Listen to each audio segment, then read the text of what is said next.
Luke chapter 20.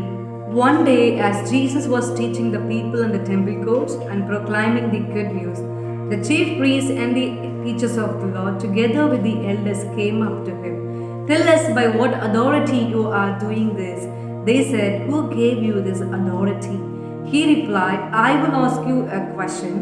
Tell me, John's baptism, was it from heaven or of human origin?" They discussed it among themselves and said, "If we say from heaven, he will ask, 'Why didn't you believe him?' But if we say of human origin, all the people will stone us, because they had persuaded that John was a prophet." So they answered, "We don't know where it was from." Jesus said, "Neither will I tell you by what authority I am doing these things." He went on to tell the people this parable. A man planted a vineyard, rented it to some farmers, and went away for a long time. At harvest time, he sent a servant to the tenants so they would give him some of the fruit of the vineyard. But the tenants beat him and sent him away empty-handed. He sent other servant, but that one also they beat and treated shamefully and sent away empty-handed. He sent still a third, and they wounded him and threw him out. Then the owner of the vineyard said, "What shall I do? I will send my son whom I love. Perhaps they will respect him." But when the tenants saw him, they talked the matter over. "This is the heir," they said. "Let's kill him, and the inheritance will be ours." So they threw him out of the vineyard and killed him.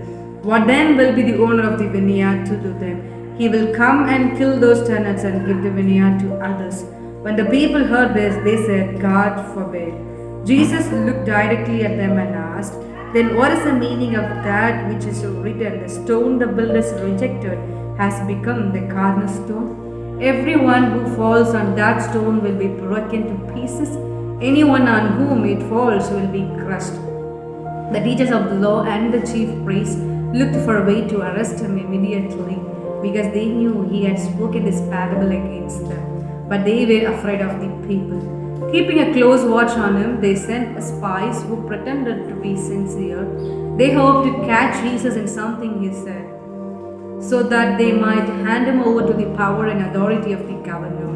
So the spies questioned him, "Teacher, we know that you speak and teach what is right, and that you do not show partiality but teach the way of God in accordance with the truth. Is it right for us to pay taxes to Caesar or not?" He saw through their duplicity and said to them, "Show me a denarius whose image and inscription are on it." "Caesar's," they replied. He said to them, "Then give back to Caesar what is Caesar's, and to God what is God's."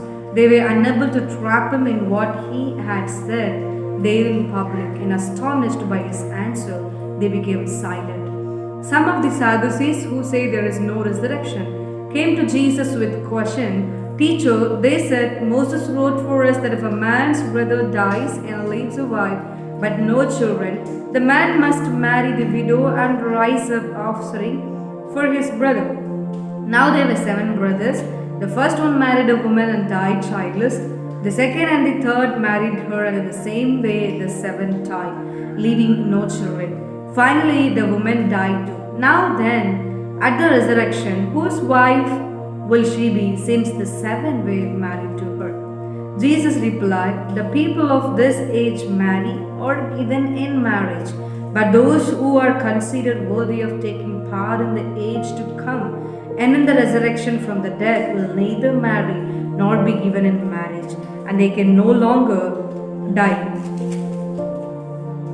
For they are like the angels, they are God's children, since they are children of the resurrection. But in the account of the burning bush, even Moses showed that the dead arise, for he calls the Lord the God of Abraham, and the God of Isaac, and the God of Jacob.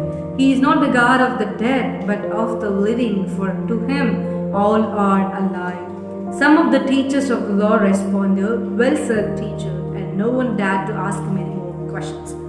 Then Jesus said to them, "Why is it said that the Messiah is the son of David?